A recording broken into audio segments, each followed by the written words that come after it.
Budget negotiators have just a few weeks left to craft the state budget for the next fiscal year. Most appropriations for state agencies come from the General Revenue Fund, which is less than half of the total state revenue. And Oklahoma's government is heavily dependent on money coming from the nation's capital. An analysis by the State Treasurer's Office shows Oklahoma's state government relies on Washington for more than a third of its spending. Oklahoma depends on federal funding for many state government operations. Federal money pays for a large portion of health and social services, along with education and transportation. Some state agencies, such as the Oklahoma Employment Security Commission, are entirely federally funded.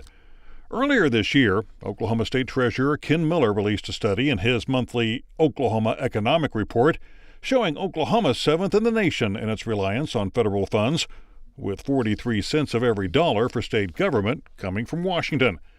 Miller made a point that the data also showed the top 10 states most dependent on federal funding were red states with Republican-controlled legislatures, while Democratic-led blue states were clustered at the other end of the spectrum.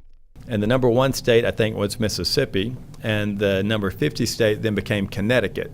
And so you still had red and blue on the polar opposite ends. And so, again, something that we found interesting and started talking about why. And I think there's a lot of factors that probably go into it. Deputy State Treasurer Regina Burcham took a more detailed look at the numbers using another set of statistics and came up with a different ranking for Oklahoma.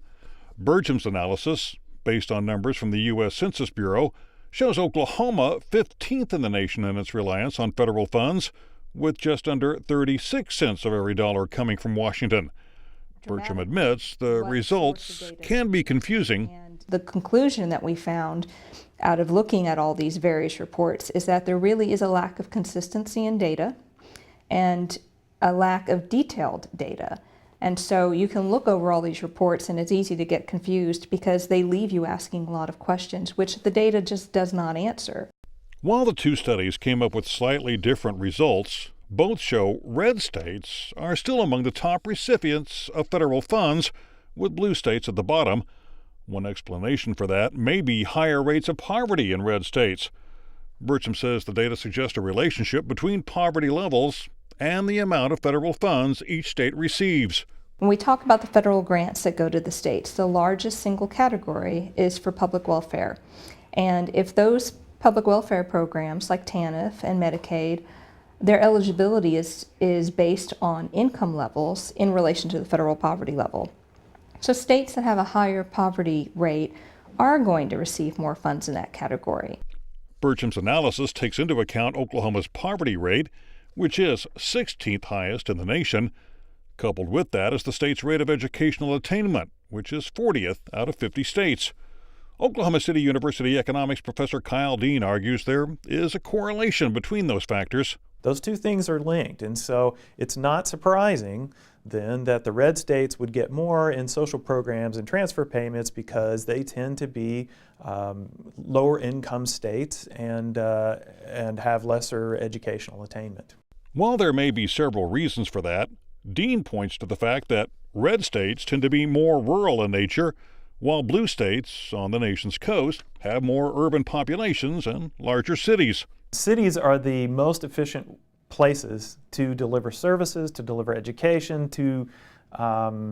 cities are the places where you end up with higher wages. So there are a lot of factors that make urban areas conducive to higher incomes, to better educational attainment. But one thing that we know for a fact is that if you increase educational attainment and if you increase levels of income, you're going to lift those rankings, and that's going to have an effect on the receipt of federal funds. Dean believes the analysis offers a roadmap for Oklahoma policymakers to lessen the state's reliance on federal aid. The first thing we can take away from it is that education matters, and how we educate our populace matters. And so how can we efficiently deliver a quality education, whether it's secondary education, primary education, or higher education? Treasurer Miller released a statement about the findings cited in the Oklahoma Economic Report, saying the amount of federal funds used by a state tells only part of the story, but it does provide insight as to what functions of state government are most reliant on federal assistance, Important lessons as policymakers seek to become less dependent on shrinking federal funds. But is it realistic to think Oklahoma can do completely without federal money? No, I don't think so, and I wouldn't believe the treasurer would think so either, because the federal government's the funding structure is designed to provide for the states what they cannot do for themselves, and a lot of that is very expensive infrastructure. Dean agrees the state would be hard-pressed to get by without aid from Washington. If you're going to wean yourself off federal dollars, your choices then are going to be we either fund the programs through state-only dollars, which is going to be a greater number of state funds that we need to raise than we raise today, or you cut the programs. The federal funding totals for Oklahoma do not include money the federal government spends on military bases, post offices, and other federal agencies officing in the state. That funding is not in the total because those federal dollars are not administered by the state.